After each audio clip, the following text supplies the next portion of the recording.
Почитувани гледачи, добро вечер, добре дојдовте во новата ТВ-ординација. Оваа ТВ-ординација посветуваме на меланомот, болест која што не бира граница.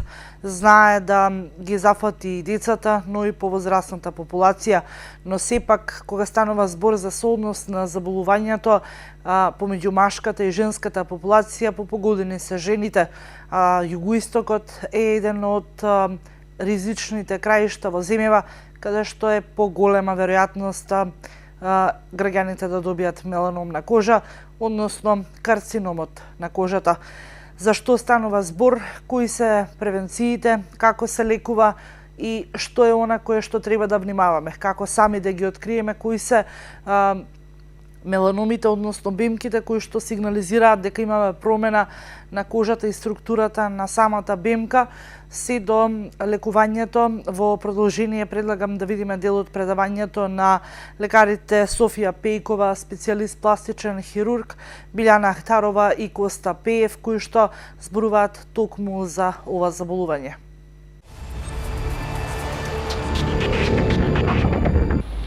Месец мај глобално во светски рамки е прогласен како ваков месец, бидејќи, знаете, веќе почнува летниот период и деновите со инсолација на сонце се побројни и инсолацијата од сонце е по-интензивна.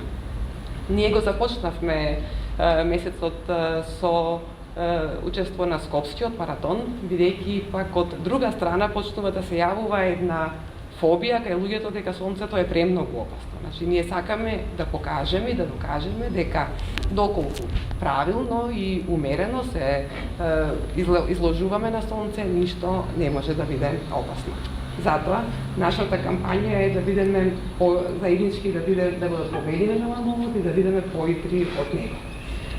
Малигниот меланом, значи, спаѓа во групата на таа голема група на карциноми на кожа, односно таму се три групи големи: базоцелуларен карцином, планоцелуларен карцином и малиген меланом. Меѓутоа, малигниот меланом по својата природа е еден од најагресивните карциноми воопшто во човековото тело и е причина за 60-80% за смртност кај пациентите со рак на кожа. Неговата инциденца, односно ставката на појавување рапидно се зголемува последните години не само во нашата држава, туку и во светски рамки. Која е причината за тоа? Причината е всушност бидејќи на нашата земја планета озонската обвивка е оштетена. Озонската обвивка е таа која што прави апсорбција на зраците од УВ спектарот кои што паѓаат на површината на земјата. Во спектарот на УВ зраците имаме УВА, УВБ и УВЦ зраци. УВА зраците најдлабоко продираат во кожата и предизвикуваат старење на кожата. УВБ зраците се тие кои што паѓаат на површината на епидермисот, односно на површината на кожата, предизвикуваат изгореници од сонце и се причина за појава на оваа група, голема група малигни заболувања на кожата. Така да, поради оштетената озонска дупка, односно постојањето на озонската дупка, УВА зраците, УВБ и УВЦ зраците, значи, имаат голема количина на вакви зраци кои што доаѓаат до површината на земјата и се директна причина за појава на малигните заболувања на кожата, кои што предизвикуваат малигни трансформации и појава на карциномите. За кај меланомот, значи, го издвојуваме бидејќи е со најголема ставка на смртност. Постојат неколку типови на клинички типови. Тие навидум изгледаат можеби мали промени на кожата, меѓутоа се многу опасни. Тоа се тие 4 кои што е површински меланом кој што се шири по кожата, нодуларен, односно како топчеста формација со пигмент. Таква е таа лезија меланом на кожата, лентиго малиген меланом, кој што има нејасни граници и пигментација, и акравен, кој што се наоѓа на екстремитетите, односно на ноктите. Еве, на овој слайд, не само во Македонија, туку и во светски рамки е прикажано колку е меланомот, неговата стапка на појавување висока во однос на другите типови на карцином. Значи, тука се споредени карциномот на дојка, карциномот на бели дробови и ја гледате таа црвена линија колку е висока во однос на другите типови на карцином. Исто така мораме да кажеме дека меланомот во себе содржи една огромна енигма, бидејќи како поединка, значи односно како еден ентитет, во него има многу мутации, се викаат, односно кај секој човек се однесува индивидуално. Така да има луѓе кои што имаат исти патолошки стадиум на меланом, а различна прогресија. Затоа, раното откривање кај меланомот е многу важно. Се запрашавме каква е состојбата во нашата држава. Направивме анализа на бројот на пациенти третирани на клиниката за пластична и реконструктивна хирургија во изминатите 12 години и добивме малку повеќе поразителни резултати. Односно може да забележите дека во однос на 2006 година, во 2018 година бројот на оперирани пациенти со малиген меланом на кожата е удвоен. Тоа е статистички во медицината огромен рапиден пораст на пациенти и токму затоа сме ние тука за да го намалиме овој број, за да имаме колку што помалку пациенти кои што ќе дојдат до оваа фаза. Сакам да напоменам дека најголемиот број на пациенти од овие 134 отпаѓаат на пациенти со метастатски меланом, односно пациенти кои што имаат веќе многу напредната фаза на болеста. Направивме анализа која е средната возраст, бидејќи сакаме да видиме каде најчесто се појавува меланомот и може да забележите дека диапазонот на возраст е од 13 до 90 години, меѓутоа средната возраст на популацијата е 58 години. Сакавме да дознаеме и точно од каде најчесто се пациентите кои што бидат оперирани на нашата клиника, бидејќи ги имаме достапни тие податоци и со црвените клинови ни се исцрта оваа мапа. Значи, како што забележувате, тоа е Повардарието, Струмичкиот регион и затоа сме ние тука, Пелагонија и Прилеп и во Куманово и во Кожа. Значи, тоа е југоисточниот дел на Република Македонија и исто така тоа е популација која што најчесто популација која што се занимава со земјоделие. Тоа се луѓе кои што по голем период од денот се надвор, на отворено, без никаква заштита и сигурни сме дека е и тоа причината за појава на оваа малигна болест. И што е многу важно, дека хирушкиот третман, односно отстранувањето на промените, кога ќе се откријат или кога ќе се препознаат, доколку се направи во првите фази, односно секоја болест има, малигна болест има неколку стадиуми од примарен, кој што е стадиум 1 до стадиум 4 каде што е метастатски, сината линија ни покажува дека 5-годишното преживување е околу 95%. Значи, можеме слободно да кажеме дека тие пациенти се излечени. Меѓутоа, како што оди стадиумот понатаму, значи како што е, например, кај метастазираниот меланом, 5-годишното преживување е помало од 10%. Така да, навистина ние сме затоа тука и сакаме да апелираме, да ја подигнеме јавната свест, дека некоја промена на кожа не треба да се занемари, туку треба да се проследи правилно кон матичниот лекар, дерматолозите, хирурзите, за да ја добиеме оваа црвена линија исправена да биде како што е висината. Значи, се уште хирушката ексцизија, што значи тоа, целосното отстранување на малигниот меланом во неговата рана фаза представува предуслов за преживување и лекување, затоа велиме златен стандард во третманот на малигниот меланом. Ризик факторите за развој на еден малиген меланом наведени овде, тоа е фамилијарна или лична историја за меланом или друг тип на рак на кожа, увез на зрачењето за кое што доктор Пејкова кажа доста, колку е по-светел пациентот, односно колку е значи со помалку пигмент, толку е по-голем ризикот за изложувањето на негативното дејство на УВ зрачењето, поголем број на невози.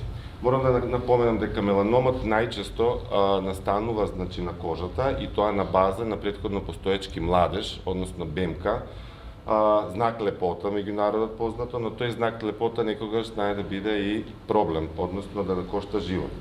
Многу е погрешно верувањето дека секоја промена на кожата не треба, нели тоа едно тривијално помеѓу старите расширено верување дека секоја промена на кожата не треба да биде чачкана, односно да не се отстранува, бидејќи тогаш се стимулира нејзиниот раст и тогаш може да биде опасна. Всушност, тие верувања се врз основа на доцна откриените малигни меланоми, кога хируршката ексцизија не значи излекување, односно на таквите пациенти. И од тоа останато во меѓународот верувањето дека бемките не треба да се чачкаат под наводници. Кај мажите 2 пати почест и од 15 до 29 години е исто така почест. Сега, сите бемки не се малигни, односно на дел од нив може да се развие меланом, но не ке сите. Кога да препознаеме дали еден младеж станува, односно тргнува во насока на малигна алтерација, односно малигна измена на истата. Постои едно ABCD правило, и тоа е дадено на овој слайд, во кој што при нашата само прегледување во тек на туширање пред огледало, пожелно е, доколку веќе не одиме кај кожните лекари на контроли за младежите и за бемките, да видиме дали нашите претходно постоечки младежи ја менуваат својата форма, својата боја, својата големина и спапченост, над ниво на кожа, и велиме постојање на асиметрија е ризичен фактор, дали границите, односно маргините на самиот младеж се правилни, таа е јасно ограничена во однос на нормалната кожа, или пак се назабени. Тогаш велиме дека има зголемен ризик кога се назабени. Бојата. Ако бојата е хомогена, односно пигментот е рамномерно распределен на самиот младеж, тогаш истиот не е толку ризичен, за разлика од дисхромните или повеќе нијанси на кафеаво, темно или многу патогномонично е темно-виолетово пребојување, кога веќе на база на тој младеж настанува меланом. Големината, колку е поголем младежот, толку е и веројатноста да биде малигно да алтерира, така да малигниот меланом е секогаш над 6 мм и дали истиот е издигнат над нивото на кожата, односно неговата еволуција, како се менува, исто треба да ја следиме. Така да тоа би требало правило да го запамтиме ABCDE и да го применуваме во текот на нашиот живот за да спречиме, односно рано да го детектираме развојот на меланомот. Еден овој слайд, не знам колку може од светлово да се видат сите овие атрибути што ги напоменав, значи симетрија, гледате правилни ивици, наспроти неправилни ивици испод, значи горниот дел се нормални, долниот дел од слайдот се значи променетите младежи и сите тие се веќе значи активирани.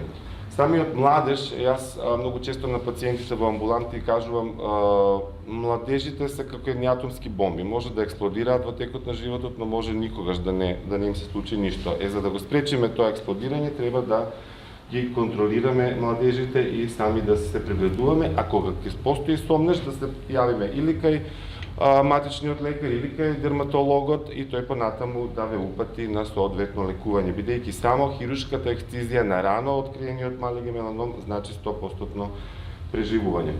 Во однос на превенцијата, односно како да спречиме развој на малигна алтерација на една БМК е да се да се намали експозицијата на UV зраци, што значи носење на летно време на шапки, на покриени долги, значи лефтерна облека која што го покрива поголемиот дел од телото, да се аплицира фактор за против сончење, особено кога експозицијата на сонце е најголема во тој период, да се носат очила за сонце, да се бара сенка, да се солариумите, значи ризикот за појава на младеж се зголемува и до 80% кај луѓе кои што редовно го посетуваат солариум и тоа најчесто е млада, за жал, популација кои воден од модните трендови, сакаат да изгледаат порано и сончани пред сезоната да е почната и сето тоа води до поголема експозиција на UV зраци, кои што всушност се и главните преиспонирачки фактори.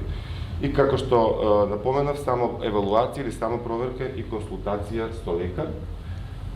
Еве како би требало да изгледа тоа само проверување, значи често тоа се партнерите на пациентите кои приметуваат дека нешто е сменето на грбот. Локацијски грбот е според мене една од честите локации на телото каде се јавува меланомат, а за жал тој за само преглед не е достапен, така да најчесто се тоа некои од фамилијата, членови или партнери кои што приметуваат дека нешто не е во ред со таа претходно постоечка БМК.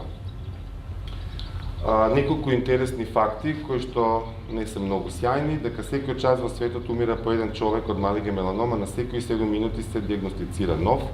Малигниот меланом е на прво место по смртност кај жени од 29 до 34 години, значи тоа е еден многу лош податок, што говори за важноста за превенција од развој на истиот. UV зрачењето, тоа е јасен докажан фактор што доведува до малиген меланом. Лицата кои користат солариум имаат 8 пати поголеми шанси да заболат од меланом и раното откривање и третман за малиген меланом е многу успешно. Хируршкото лекување се извршува кај нас на нашата клиника, што значи тоа колку е доктор Пејкова ги спомена сите стадиуми. Значи во однос на поединиот стадиум постојат светски установени протоколи за хируршки третман, што велиме радикално отстранување или народски кажано од корен отстранување на промената, се со цел да се намали веројатноста од метастазирање или расширување на некоја малигна клетка во другите регии.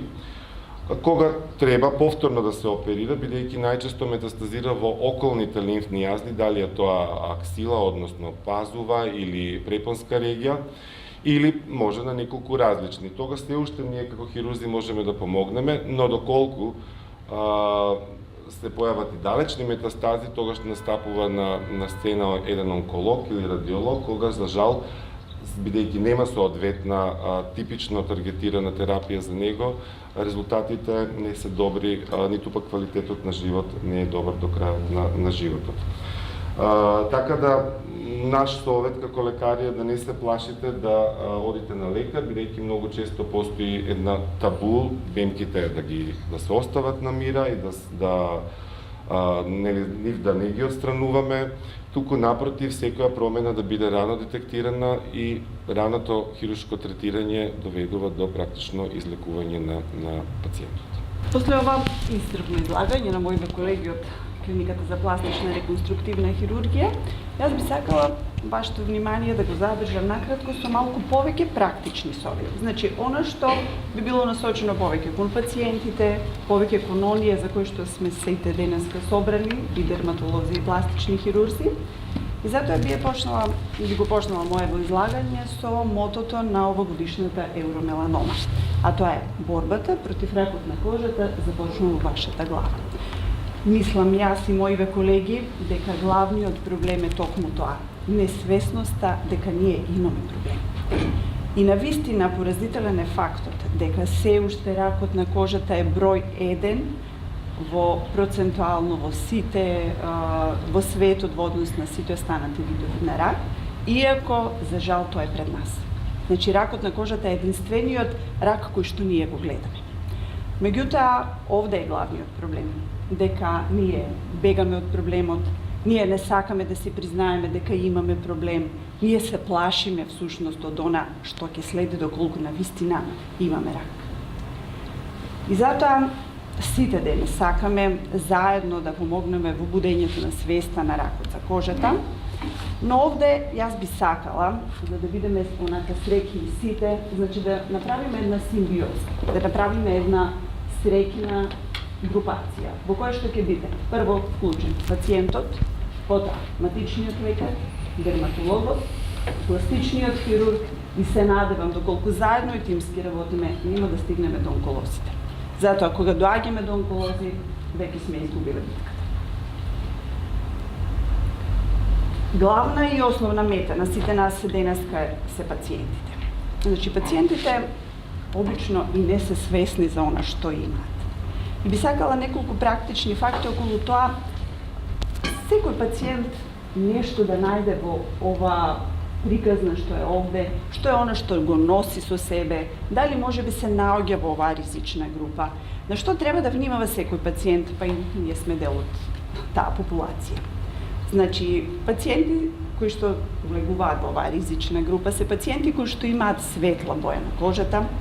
Тоа се пациенти кои што едноставно ние стручно ги делиме Фицпатрик од 1 до 6 типови, меѓутоа оно што треба да знаат пациентите се дали тие брзо горат на сонце, дали тие црвенаат или тие воопшто не потемнуваат. Значи, оние што горат, оние кои што црвенаат се оние што се ризични пациенти. Исто така важно е да знаеме и дали анамнестички пациент од некогаш во детството имал изгореници. Најчесто се смета дека па тоа не е битен факт. Да, тоа е битен факт. Затоа што кожата памети, кожата ништо не заборава.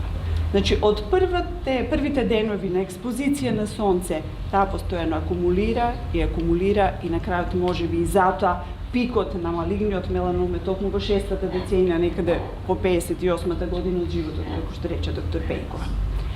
Потоа, зошто сме денес во Струмица? Рекоа и моите колеги дека Струмица, како центар на овој југоисточен регион, кај што имаме најголем број на денови со сончева инсолација и најголем број на земјоделци, е токму, за жал, еден од водечките региони во Македонија со број на карциноми на кожа. И затоа, оние пациенти, чија што професија или хоби е поврзана со секојдневно изложување на сонце, ни се пациентите во оваа ризична група. Или не мора да бидат и секојдневно изложени на сонце, може да си го дозволат луксуза да одат 10 дена на одмор и да се по цел ден на сонце, што исто страшно штетно. Уште еден поразителен факт, покрај цела оваа борба како да се заштитиме од сонцето, ние се уште имаме пациенти кои што одат на солариум. И исто така еден оптеретувачки момент во оваа приказна е доколку во фамилијата тие имаат некој близок роднина со карцином или меланом на кожа и доколку станува збор за пациент кој што имал трансплантиран орган, па користел имуносупресивна терапија. Оваа приказна, мислам дека во центарот на оваа приказна треба да не се најде матичниот лекар. Тоа е оној кој што секојдневно се среќава со пациентите, оној кој што го има и знаењето, оној кој што го има и контактот со пациентите, оној кој што треба да ни ја направи триажата, оној кој што треба да ни ги регрутира пациентите, затоа што пациентите и не знаат реално и не се свесни за она што имаат во нив, меѓутоа матичниот лекар е оној кој што ги гледа, значи прави преглед, секојдневно лице, секојдневно прави аускултации, значи тој може да забележи се она што се случува или се менува кај неговиот пациент. И основно е да го охрабри пациентот, да го насочи навремено да се јави на дерматолог. И сега доаѓаме до точката дерматолог. Значи еден апел, не плашете се. Дермоскопијата е безболна метода. Значи, за само неколку секунди ние веќе сме на правилниот пат, дали имаме лоша или добра приказна, дали имаме бенигна или малигна промена. Доколку навремено се јавиме на дерматолог, значи ја почнеме приказната на откривање на нашите бенки, ќе дојде момент кога ние сигурно и колегиве мои се среќаваме со моментот да нешто се случува, нешто не е во ред и треба да се препрати на пластичен хирург. Овде се губат пациентите. Значи, после таа изјава, пациентот ретко се враќа по амбуланта, затоа што се уште кај нас постои онаа небулоза. Не чепкајте, не фаќајте, не чачкајте. И тоа е главниот проблем.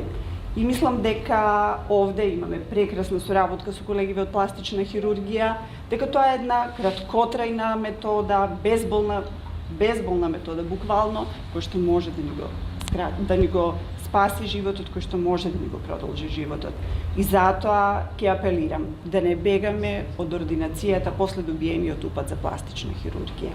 Затоа што навремена хируршка интервенција ни го продолжува животот, а со тоа нормално нема да дојдеме до последната точка за која што реков, да го завршиме овој круг, дали като онколог да не биде во нашата приказна.